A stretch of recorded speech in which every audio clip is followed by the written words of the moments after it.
ব্যবসায়ীদের শীর্ষ সংগঠন এফবিসিসিআইয়ের সাধারণ পরিষদের সদস্যদের অধিকার আদায় এবং প্রতিনিধিত্ব বাস্তবায়নের সকল পদে সরাসরি নির্বাচন, মনোনীত পরিচালক প্রথা বাতিল ও সর্বক্ষেত্রে সংস্কার চান ব্যবসায়ী নেতৃবৃন্দ।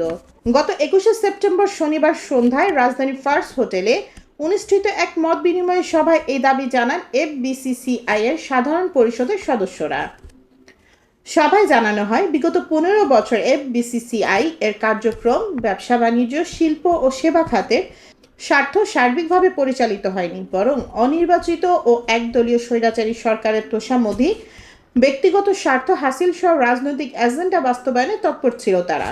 রাজনৈতিক মদতপুষ্ট কিছু অসাধু অব্যবসায়ী এফবিসিসিআই এর অফিসকে দলীয় কার্যালয়ে পরিণত করে বিভিন্ন বাজার সিন্ডিকেটের মাধ্যমে নিত্য প্রয়োজনীয় জিনিসপত্রের মূল্য অস্বাভাবিক বৃদ্ধি করে দেশের আপামর সাধারণ মানুষের জীবন দুর্বিষহ করে তুলেছিল।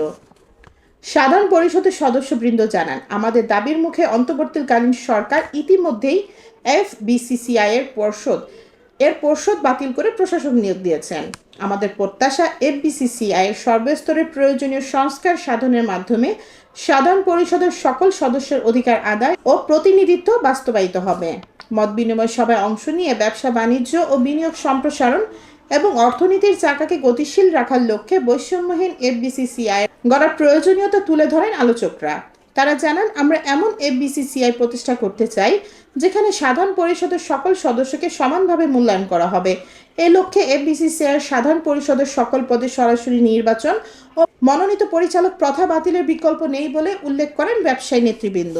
সবাই উপস্থিত ছিলেন এফবিসিসিআই সাধারণ পরিষদের সদস্য আবুল কাশেম হায়দার, মোহাম্মদ জাকির হোসেন নয়ন, গিয়াসউদ্দিন চৌধুরী, জাকির হোসেন, আতিকুর রহমান, আনিসুর রহমান বাদশাহ, মিসেস সাইয়েদা আক্তার, মোহাম্মদ শাহিদুর রহমান খান সাইদ, ডাক্তার মাহবুব হাফিজ, কে এম আরিফুল কবির, আল মামুন আহমেদ সহ অন্যান্য নেতৃবৃন্দ।